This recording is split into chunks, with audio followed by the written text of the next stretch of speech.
ജയന്തിയൊക്കെ പോയിട്ട് ഇന്ന് കുറച്ച് കാര്യങ്ങൾ നമ്മൾ സംസാരിക്കാൻ പോകുന്നത് പ്രിയങ്ക ഗാന്ധിയെ കുറിച്ചാണ്. പ്രിയങ്ക ഗാന്ധി ഇന്ന് സത്യപ്രതിജ്ഞ ചെയ്തിരിക്കുകയാണ്.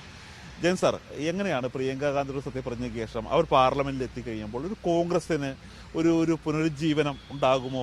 സംഘടനാപരമായിട്ട് ഇതെങ്ങനെയായിരിക്കും? ഒരു വളരെ പോസിറ്റീവായും ഒരു നെഗറ്റീവായി വരുമോ? പ്രത്യേകിച്ച് ഞാൻ ചോദിക്കുന്നത് കുടുംബ രാഷ്ട്രീയം എന്നുള്ളതാണ് വലിയ തരത്തിലുള്ള കാര്യം. സോണിയാഗാന്ധി, രാഹുൽ ഗാന്ധി, അതിന് പിന്നാലെ പ്രിയങ്ക ഗാന്ധിയുടെ ഒരു കുടുംബത്തിലെ എല്ലാവരും രാഷ്ട്രീയത്തിലേക്ക് വരികയാണ്. ഇത് തന്നെയാണ് ഇവരിപ്പോൾ BJP ഉയർത്തി കാട്ടുന്നത്. അതെങ്ങനെയായിരിക്കും പ്രതിഫലിക്കുന്നത്? അല്ല, കോൺഗ്രസിനെ സംബന്ധിച്ചിടത്തോളം പ്രിയങ്ക ഗാന്ധി കുറച്ച് നാളായിട്ട് ഇലക്ട്രൽ പൊളിറ്റിക്സ് വരത്തില്ല എന്നുള്ളൊരു പറച്ചിലുണ്ടായിരുന്നുള്ളൂ. ഇപ്പോൾ അതിന് ഇത്തിരി തീർപ്പായിട്ട് വയനാടിൻ്റെ MP ആയിട്ട് പ്രിയങ്ക ഗാന്ധി വന്നു. അങ്ങനെ ഒരു കുടുംബത്തിൽ നിന്ന് തന്നെ 3 പേര്, പ്രത്യേകിച്ചും കോൺഗ്രസിൻ്റെ ഒന്നാമത്തെ കുടുംബത്തിൽ നിന്ന് 3 പേര് ഇപ്പോൾ ഇന്ത്യൻ പാർലമെൻറ്റിലുണ്ട്. സോണിയാഗാന്ധിയും രാഹുൽ ഗാന്ധിയും അതുപോലെ പ്രിയങ്ക ഗാന്ധിയും.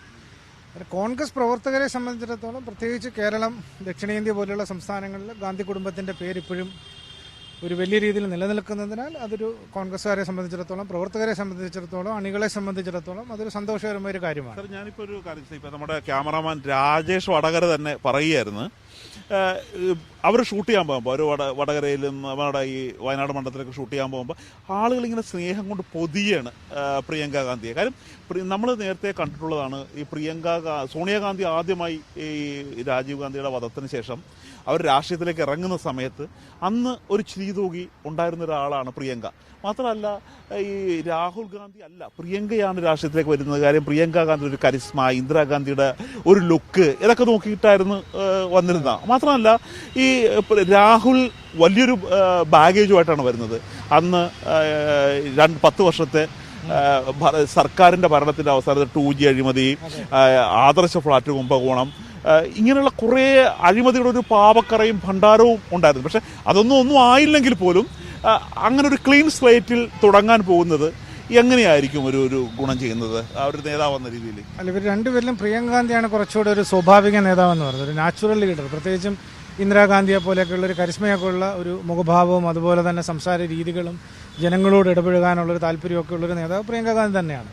അതുകൊണ്ട് ഇലക്ട്രൽ പൊളിറ്റിക്സിൽ പ്രിയങ്ക ഗാന്ധിക്ക് ഒരു അഡ്വാൻറ്റേജ് ഉണ്ട്. പക്ഷേ രാഹുൽ ഗാന്ധി അടുത്ത കാലത്തായിട്ട് അത് മാറിയിട്ടുണ്ട്. അദ്ദേഹത്തിൻ്റെ പദയാത്രകളും അങ്ങനെയൊക്കെ വന്നപ്പോഴത്തേക്ക് രാഹുൽ ഗാന്ധി കുറച്ചുകൂടെ മാറിയിട്ടുണ്ട്. പക്ഷേ ജനങ്ങളെ സംബന്ധിച്ചിടത്തോളം ഇപ്പോഴും ആ ഒരു തലമുറ ഇന്ദിരാഗാന്ധി ഓർക്കുന്നത് ഇദ്ദേഹത്തിന് വളരെ കഷ്ടപ്പെട്ട് സ്വായത്തമാക്കേണ്ടി വന്നു രാഹുൽ ഗാന്ധിക്ക്. പക്ഷെ ഇതൊരു ജന്മനാ ലീഡർ എന്നൊക്കെ പറയുന്നത് പോലത്തെ ഒരു ലീഡർഷിപ്പ് ക്വാളിറ്റി അവരിൽ കാണുന്നത് തീർച്ചയായിട്ടും സ്വാഭാവികമായിട്ടും പ്രിയങ്ക ഗാന്ധിയെ സംബന്ധിച്ചിടത്തോളം അങ്ങൊരു ഇമേജ് പ്രിയങ്ക ഗാന്ധിക്കുണ്ട്. അങ്ങനെയാണല്ലോ പ്രിയങ്ക ഗാന്ധി ഇടപെടലുകളും, പ്രത്യേകിച്ച് ജനക്കൂട്ടത്തിൽ നമ്മളത് കാണുന്നു, പ്രത്യേകിച്ച് സ്ത്രീകളുടെ ഇടയിൽ ആൾക്കാരോട് അടുക്കുന്നു. ആ രീതിയിലൊക്കെ പ്രിയങ്ക ഗാന്ധിക്ക് അങ്ങനെ ഒരു ഇമേജ് ഉണ്ട്. അത് തീർച്ചയായിട്ടും ഉണ്ട്. രാഹുൽ ഗാന്ധി അങ്ങനെ ഒരു നേതാവല്ല. പക്ഷേ പ്രിയങ്ക ഗാന്ധി കുറച്ചുകൂടെ ജനങ്ങളോട് ഇടപഴകുന്ന ഒരു, അദ്ദേഹത്തിൻ്റെ ഗ്രാൻഡ് മദറായ ഇന്ദിരാഗാന്ധിയൊക്കെ പോലെ നമുക്ക് തോന്നുന്ന ഒരു നേതാവാണ്. അത് ശരിയാണ്. ഓക്കെ, ഇതിലിപ്പോൾ ഈ പ്രിയങ്ക ഗാന്ധി വരുന്നതോടുകൂടി കേരളത്തിലെ കോൺഗ്രസിന് എങ്ങനെയായിരിക്കും ഒരു ഗുണം ചെയ്യുന്നത്? കാര്യം കേരളത്തിലെ കോൺഗ്രസിന് ഉപയോഗിക്കുക. കാര്യം എനിക്ക് തോന്നുന്നത് ഈ രാഹുൽ ഗാന്ധിയെ പോലെ ആയിരിക്കില്ല ഇവർ മിക്കവാറും കുറച്ച് സമയം കൂടുതൽ കേരളത്തിൽ ചെലവഴിക്കാൻ സാധ്യതയുണ്ട്. 1 മാസം 2-3 തവണ, അല്ലെങ്കിൽ 2 മാസം കൂടുമ്പോഴൊക്കെ ഇടക്കിടക്ക് വരികയും ജനങ്ങളുമായിട്ട് കൂടുതൽ സംസാരിക്കുകയും ഇടപഴകുകയും അവരുടെ പ്രശ്നങ്ങൾ പരിഹരിക്കാൻ മുന്നിട്ടിറങ്ങുകയും ചെയ്യും. മാത്രമല്ല, ഇവർക്കൊരു ഉണ്ടാകുന്നൊരു വലിയൊരു വെല്ലുവിളി, ഇനിയിപ്പോൾ മോദി ഈ തരത്തിലൊരു പാക്കേജ് തന്നില്ല എന്നൊക്കെ പറഞ്ഞ് സമരം ചെയ്യാനോ ജന്തർ മന്തർ കുത്തിയിരിക്കാനോ മാത്രം പറഞ്ഞുകൊണ്ട് കാര്യമില്ല. എന്തെങ്കിലും ഒരു കാര്യം, ഒരു നേതാവ് വന്നു കഴിയുമ്പോൾ എന്തെങ്കിലും ഒരു നടപടി അവിടെ ഉണ്ടായിരിക്കണം. ആ തരത്തിലുള്ള ഒരു നടപടി കേന്ദ്ര സർക്കാരിന് ഇവർ ചെയ്തു കൊടുക്കുമോ? അതുപോലെ എന്തെങ്കിലും ചെയ്യാൻ പ്രിയങ്ക ഗാന്ധിക്ക് കഴിയുമോ? എങ്ങനെ സാറിന് തോന്നണേ? എനിക്ക് തോന്നുന്നത് തീർച്ചയായിട്ടും. കാരണം 2 വർഷം കഴിയുമ്പോൾ സംസ്ഥാന തെരഞ്ഞെടുപ്പും ഉണ്ടല്ലോ. അന്നേരം രാഹുൽ ഗാന്ധിയേക്കാൾ കൂടുതൽ സംസ്ഥാന തെരഞ്ഞെടുപ്പ് അല്ലെങ്കിൽ രാഷ്ട്രീയത്തിൽ, കോൺഗ്രസ് രാഷ്ട്രീയത്തിൽ ഇച്ചിരൂടെ ഇടപെടാൻ ഉള്ള സാധ്യത പ്രിയങ്ക ഗാന്ധിക്കുണ്ട്. പക്ഷെ നേരത്തെ ഇപ്പോൾ സുബോധ് പറഞ്ഞതുപോലെ ഒരു കാര്യമെന്ന് പറഞ്ഞാൽ വയനാടാണ് അവരുടെ മണ്ഡലം. അന്നേരം അവിടെ ഇപ്പോൾ ഒരു പ്രകൃതി ദുരന്തമൊക്കെ കഴിഞ്ഞ് ജനങ്ങൾ കഷ്ടപ്പാടിലൊക്കെയാണ്, സഹായങ്ങളൊന്നും കിട്ടുന്നില്ല, കേരള സർക്കാർ കേന്ദ്രത്തിനെ പറയുന്നു, അങ്ങനെയുള്ള പല കാര്യങ്ങളും ഉണ്ടല്ലോ. അന്നേരം അതിലെന്തെങ്കിലും ഒരു ഇത് വരണം. കാരണം രാഷ്ട്രീയ പ്രവർത്തനം വെച്ച് നമ്മൾ നോക്കുമ്പോൾ സഹായം കിട്ടിയില്ലെങ്കിൽ പോലും സഹായത്തിന് വേണ്ടി അഹോരാത്രം പണിപ്പെടുന്ന ഒരു നേതാവാണ് പ്രിയങ്ക ഗാന്ധി എന്നുള്ള ഒരു ഇമേജ് ജനങ്ങളുടെ മുമ്പിൽ കൊണ്ടുവരാൻ പ്രിയങ്ക ഗാന്ധിക്ക് ആവശ്യമുണ്ട്. ഇനിയിപ്പോൾ ഇവരുടെ ഒരു പരിപാടി എന്തായിരിക്കും? ഈ പ്രിയങ്ക ഗാന്ധിയെ ഒരു കോൺഗ്രസ് പ്രസിഡന്റ് സ്ഥാനത്തേക്ക് നിർത്തുകയും രാഹുൽ ഗാന്ധി പാർലമെന്റ് പൊളിറ്റിക്സ് നോക്കുക, അങ്ങനെയായിരിക്കുമോ ചെയ്യാൻ സാധ്യതയുള്ളത്? അല്ല, അതിനുള്ള സാധ്യത തൽക്കാലം കുറവാണെന്നാണ് എനിക്ക് തോന്നുന്നത്. കാരണം എന്ന് പറഞ്ഞു കഴിഞ്ഞാൽ കോൺഗ്രസ് ഫാമിലിയിൽ നിന്ന്, അങ്ങനെയാണെങ്കിൽ വീണ്ടും ഒരു ഫാമിലി വാഴ്ചയിലോട്ടായി പോകുമല്ലോ. നിങ്ങളുടെ ബ്രദർ സിസ്റ്റർ രീതിയിലോട്ട് പാർട്ടി മാറും. എൻ്റെ ഒരു അഭിപ്രായത്തിൽ രാഹുൽ ഗാന്ധി ഇലക്ട്രൽ പൊളിറ്റിക്സ് എല്ലാം ടെസ്റ്റ് ചെയ്ത് രാഹുൽ ഗാന്ധിക്ക് ഇനിയും പറ്റുന്നില്ലെന്ന് തോന്നുകയോ അങ്ങനെ എന്തെങ്കിലും വരുമ്പോൾ മാത്രമേ ആ ഒരു രംഗത്തേക്ക് പ്രിയങ്ക ഗാന്ധി വരൂ എന്നാണ് ഇപ്പോഴത്തെ ഒരു സാഹചര്യം. പക്ഷേ നമ്മൾ മനസ്സിലാക്കേണ്ട ഒരു കാര്യം എന്ന് പറഞ്ഞാൽ ഇപ്പോഴും കോൺഗ്രസിനെ ഒന്നിപ്പിച്ച് നിൽക്കുന്ന ഒരു ശക്തി എന്ന് പറയുന്നത് ഈ ഘടകം എന്ന് പറയുന്നത് ഈ കുടുംബമാണ്. ആ സാഹചര്യത്തിൽ നോക്കുമ്പോൾ അത് പോസിബിൾ അല്ല എന്ന് പറയാൻ പറ്റത്തില്ല. പക്ഷേ അത് എന്ന് വരും, എങ്ങനെ വരും എന്നുള്ളത് നമ്മൾ നോക്കിയിരിക്കേണ്ട കാര്യമാണ്. സാർ, നമ്മൾ ഇന്ത്യൻ രാഷ്ട്രീയം വളരെയധികം ഒന്ന് ശ്രദ്ധിക്കുമ്പോൾ, സാറ് എക്സ്പ്രസിൽ വർക്ക് ചെയ്തിട്ടുണ്ട്, ടെലഗ്രാഫിൽ വർക്ക് ചെയ്തിട്ടുണ്ട്, ഹിന്ദുസ്ഥാൻ ടൈംസ്, NDTV, അങ്ങനെ വളരെ വിപുലമായ ഒരു മാധ്യമ ഒരു എക്സ്പീരിയൻസ് ഉള്ള ആളാണ് ജയന്തി ജേക്കബ്. അപ്പോൾ നമ്മളിന്ന് ശ്രദ്ധിക്കുമ്പോൾ പല സഹോദരങ്ങളും വളരെ അടുത്ത് ഇടപഴകി വളരെ സ്നേഹമായിട്ട് നിൽക്കുന്ന ആൾക്കാർ അഴഗിരിയും ശാലിനും പിന്നീട് ഉടക്കുന്നു. ശർമ്മിളയുടെ ഏറ്റവും വലിയ ശത്രു ഇപ്പോൾ ജഗൻമോഹൻ റെഡ്ഡിയാണ്. അപ്പോൾ ഇതുപോലുള്ള ഈ നമ്മൾ ഇവിടെയും കണ്ടതാണ്, നമ്മുടെ തെലങ്കാനയിലെ അവിടെയും കവിതയും സഹോദരനുമായിട്ടുള്ള ഒരു റിഫ്റ്റ് അതിൽ വരുന്നത് കാണുന്നുണ്ട്. ഇതുപോലെ ഇതിന് വലിയ സ്നേഹമായിട്ട് ഇവരിയ്ക്കണമെങ്കിൽ പോലും ഇവർ തമ്മിലൊരു കാര്യം എപ്പോഴും ഒരു നേതാവ് വരുമ്പോൾ അതിനൊപ്പം കുറച്ച് അണികളും കൂടിയാണ് വരുന്നത്. ഇനിയിപ്പോൾ ഒരു പ്രിയങ്കയുടെ ഒരു ഗ്രൂപ്പ് കൂടി വരില്ലേ? അല്ല, ആദ്യം പറഞ്ഞൊരു ആംഗ്ലയും പെങ്ങളും തമ്മിലുള്ള വഴക്ക് അല്ലെങ്കിൽ സഹോദരങ്ങൾ തമ്മിലുള്ള വഴക്ക്, അതിനുള്ള സാധ്യത പ്രത്യേകിച്ച് ഇവർ തമ്മിൽ കുറവാണ്. കാരണം എന്ന് പറഞ്ഞാൽ രണ്ടുപേരുടെയും രാഷ്ട്രീയത്തിലേക്കുള്ള ഇറക്കം എന്ന് പറയുന്നത് വളരെ കൃത്യമായി തന്നെ പ്ലാൻ ചെയ്തൊരു കാര്യമാണ്. കാരണം രാഹുൽ ഗാന്ധി അതെ പ്രിയങ്ക ഗാന്ധി വരുന്നത് എല്ലാം കഴിഞ്ഞു, അത് അവരുടെ മക്കൾ വലുതായി, അതിനുശേഷം രാഹുൽ ഗാന്ധി ഒരു നേതാവായി ജനം അംഗീകരിക്കാൻ തുടങ്ങി, കോൺഗ്രസിന് 99 MP കിട്ടി. അതെല്ലാം ശേഷത്തിന് മാത്രമാണ് പാർലമെന്ററി പൊളിറ്റിക്സിലേക്ക് പ്രിയങ്ക ഗാന്ധി വരുന്നത്. പിന്നെ സുമോദ് പറഞ്ഞ അതിൻ്റെ അകത്തൊരു കാര്യമെന്ന് പറയുന്നത് അത് ശരിയാണ്. കാരണം എന്ന് പറഞ്ഞാൽ പ്രത്യേകിച്ചും കോൺഗ്രസിൻ്റെ ഒരു സംസ്കാരം അനുസരിച്ചിട്ട് ഈ പ്രധാനപ്പെട്ട നേതാക്കളെ ചുറ്റിപ്പറ്റി നിൽക്കുന്നൊരു സംഘമുണ്ട്.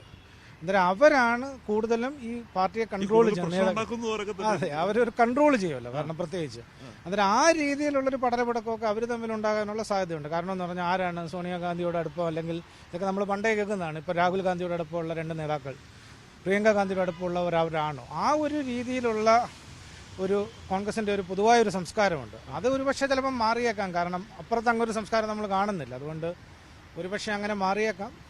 മാറിയില്ലെങ്കിൽ ഈ അടുത്ത് നിൽക്കുന്ന നേതാക്കൾ തമ്മിലുള്ളൊരു ക്ലാഷ് കൊണ്ടുവരാനുള്ള സാധ്യതയുണ്ട്. കാരണം എന്ന് പറഞ്ഞാൽ എപ്പോഴും ഒരു ഗാന്ധി കുടുംബത്തിൻ്റെ ഇത്രയും വലിയൊരു നേതാവ് വരുമ്പോൾ അതൊരു പവർ സെൻറ്റർ ആകും, പ്രത്യേകിച്ചും കോൺഗ്രസ് പാർട്ടിയിൽ. അതൊരു പവർ സെൻറ്ററെ സംബന്ധിച്ചിടത്തോളം സെൻറ്ററിനെ ചുറ്റിപ്പറ്റി കുറേ പേരൊക്കെ ഉണ്ടല്ലോ.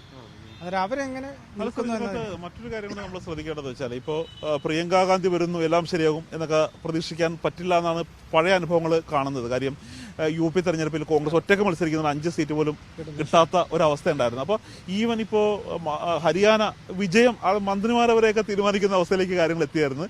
പിന്നെ മഹാരാഷ്ട്രയിലും വലിയ വിജയം ഉണ്ടാവും എന്നൊക്കെ കരുതി. പക്ഷേ ചരിത്രത്തിലില്ലാത്ത തരത്തിൽ വൻ പരാജയത്തിലേക്കാണ് പോകുന്നത്. ഈ ഒരു അവസ്ഥയിൽ പ്രിയങ്ക ഗാന്ധിക്ക് എന്ത് ചെയ്യാൻ കഴിയും? അല്ല, സുമത് പറഞ്ഞത് തന്നെ എൻ്റെ ശരി. കാരണം എന്ന് പറഞ്ഞാൽ കോൺഗ്രസിനെ സംബന്ധിച്ചിടത്തോളം പ്രധാന രാഷ്ട്രീയ ഫൈറ്റ് എന്ന് പറയുന്നത് BJP ആണ്. കോൺഗ്രസിന് BJPയെ നേരിട്ടുള്ള മത്സരത്തിൽ തോൽപ്പിക്കാൻ എത്ര സീറ്റുകളിൽ പറ്റൂ എന്നതിനെ ആശ്രയിച്ചാണ് ഇന്ത്യയുടെ രാഷ്ട്രീയത്തിൽ കോൺഗ്രസിൻ്റെ സ്ഥാനം ഇരിക്കുന്നത്. കാരണമെന്ന് പറഞ്ഞാൽ ഈ സൗത്ത് ഇന്ത്യ ഇല്ലെങ്കിൽ തന്നെയും 272 സീറ്റിൽ ജയിക്കാനുള്ളൊരു കരുത്തിലേക്കുള്ള തന്ത്രങ്ങളെല്ലാം BJPയുടെ ഇപ്പോഴുമുണ്ട്. അതുകൊണ്ട് കോൺഗ്രസിനെ സംബന്ധിച്ചിടത്തോളം നേരിട്ടുള്ള സംസ്ഥാനങ്ങൾ, അതായത് രാജസ്ഥാൻ, മധ്യപ്രദേശ്, അങ്ങനെ കോൺഗ്രസ് BJP നേരിട്ട് മത്സരിക്കുന്ന സംസ്ഥാനങ്ങളിൽ കോൺഗ്രസിൻ്റെ സംഘടനാ പ്രശ്നമുണ്ട്. അവിടുത്തെ അവരുടെ അജണ്ടകൾ ജനം അംഗീകരിക്കുന്നില്ല, ഇലക്ട്രലി അംഗീകരിക്കുന്നില്ല. ഇതിലേക്കുള്ളൊരു ചലഞ്ചാണ്. അതുകൊണ്ട് BJPയെ തോൽപ്പിക്കുന്ന രീതിയിൽ കോൺഗ്രസിൻ്റെ സംഘടനയും കോൺഗ്രസിൻ്റെ പ്രവർത്തകരെ, അണികളെയൊക്കെ സജ്ജീകരിക്കാൻ പ്രിയങ്ക ഗാന്ധിക്ക് കഴിയുമോ എന്നുള്ളതാണ് ഇവിടുത്തെ ഏറ്റവും വലിയ ചോദ്യം എന്ന് പറയുന്നത്. ഏതായാലും പ്രിയങ്ക ഗാന്ധി ചുമതല ഏറ്റെടുക്കുന്നതോടുകൂടി രാഹുൽ ഗാന്ധിക്ക് തെക്കേ ഇന്ത്യയിൽ നിന്നും കുറച്ചുകൂടി ഒരു ആശ്വാസം കിട്ടുന്ന ഒരു അവസ്ഥയിലേക്ക് കാര്യങ്ങൾ പോകും. കാര്യം ഇനിയിപ്പോൾ തെലങ്കാന, തമിഴ്നാട്, കർണാടക, കേരളം തുടങ്ങിയ പോണ്ടിച്ചേരി എല്ലാ സ്ഥലത്തും ഒരു പ്രിയങ്ക ഗാന്ധിയുടെ ഒരു സ്വാധീനം ഉള്ളതായി മാറും. പിന്നെ ഈ 2 പേർ ചേർന്ന് ഒരാൾ തെക്കും ഒരാൾ വടക്കും നോക്കിക്കഴിയുമ്പോൾ വടക്കേ ഇന്ത്യയിൽ ഒരു നഷ്ടമായ ഒരു കോൺഗ്രസിൻ്റെ പ്രതാപം തിരികെ പിടിക്കാനും, ഒരു സാറ് നേരത്തെ പറഞ്ഞതുപോലെ തന്നെ അവരൊരു ജന്മനാ ഒരു ലീഡറാണ് എന്ന് നമുക്ക് വിശേഷിപ്പിക്കാം.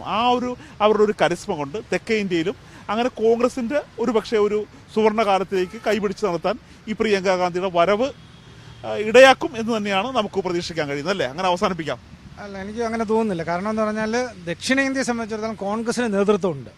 കേരളത്തിൽ കോൺഗ്രസിന് നേതാക്കളുണ്ട്, കർണാടകയിൽ DK ശിവകുമാറിനെ പോലുള്ളവരുണ്ട്, തെലങ്കാനയിൽ കോൺഗ്രസിന് നേതൃത്വമുണ്ട്. ആന്ധ്രാപ്രദേശിൽ ഇപ്പോഴെങ്കിലും കോൺഗ്രസിന് സാധ്യതയുള്ള നേതാക്കളുണ്ട്. അങ്ങനെ ദക്ഷിണേന്ത്യ കോൺഗ്രസിന് ഒരു പ്രാദേശിക നേതൃത്വം വേണം. പണ്ട് രാജീവ് ഗാന്ധിയുടെ കാലത്തായാലും ഇന്ദിരാഗാന്ധിയുടെ കാലത്തായാലും ഇവരൊക്കെ ഇത്ര വലിയ നേതാക്കളായിരുന്നപ്പോഴും പ്രാദേശികരമായി ഇന്ത്യയുടെ എല്ലാ സംസ്ഥാനങ്ങളിലും തലയെടുപ്പുള്ള നേതാക്കൾ കോൺഗ്രസിനുണ്ടായിരുന്നു. അത് ഉത്തരേന്ത്യയിൽ കൊണ്ടുവരിക എന്നുള്ളതാണ് കോൺഗ്രസിൻ്റെ ഏറ്റവും വലിയ ചലഞ്ച് എന്ന് പറയുന്നത്. കാരണം പ്രാദേശിക തെരഞ്ഞെടുപ്പിലൊക്കെ പ്രാദേശിക നേതാക്കളാണ്. നമ്മൾ കണ്ടില്ല, ഈ അടുത്ത ഹരിയാനയായാലും മഹാരാഷ്ട്ര ആയാലും പ്രാദേശിക നേതൃത്വമാണ് നരേന്ദ്രമോദിയെക്കാളും അമിത്ഷായെക്കാളും കൂടുതൽ അവിടെ വർക്ക് ചെയ്യുന്നത്. അന്നേരം പ്രാദേശികപരമായ ഒരു നേതൃത്വത്തെ ഉത്തരേന്ത്യയിൽ കൊണ്ടുവരുവാൻ കോൺഗ്രസിന് കഴിയുമോ ഇല്ലയോ എന്നുള്ളതാണ് ഏറ്റവും വലിയ ചോദ്യം. അപ്പോൾ നമുക്കൊന്ന് കൺക്ലൂഡ് ചെയ്യാം. ഏതായാലും പ്രിയങ്ക വരുന്നതുകൊണ്ട് ഒരു ആവേശം പൊതുവെ ഉണ്ടാകുന്നില്ല പോലും ഒരു സംഘടനയ്ക്ക് ഒരു വേര് പിടിപ്പിക്കാനും അതൊരു വളർന്ന് വലിയൊരു മരമായി വീണ്ടും തളിർത്ത് പൂവിട്ട് കായ്ക്കാനും താഴെത്തട്ടിൽ വളരെ ശക്തമായ ഒരു ഇടപെടൽ ഉണ്ടായിരിക്കണം. മാത്രമല്ല അത് ഒരു പ്രിയങ്കയോ രാഹുൽ ഗാന്ധിയോ വന്നുകൊണ്ട് മാത്രം ഒരു മേൽത്തട്ടിൽ മാത്രം ഒരു മരുന്ന് ചെയ്തുകൊണ്ട് നടക്കില്ല. താഴെത്തട്ടിൽ കോൺഗ്രസ് പ്രവർത്തകർ നന്നായിട്ട് പണിയെടുക്കണം. അതിനൊരു സംഘടനാ സംവിധാനം കൃത്യമായിട്ട് ആസൂത്രണം ചെയ്ത് തന്നെ നടപ്പിലാക്കണം. എങ്കിൽ മാത്രമായിരിക്കും ഈ പ്രിയങ്കയുടെ ഈ വരവ് കൊണ്ട്, ഈ സത്യപ്രതിജ്ഞ ചെയ്ത് അവരുടെ കടന്നു വരവ് കൊണ്ട് കോൺഗ്രസിന് സംഘടനയ്ക്ക് ഒരു പ്രയോജനം കിട്ടുന്നത്.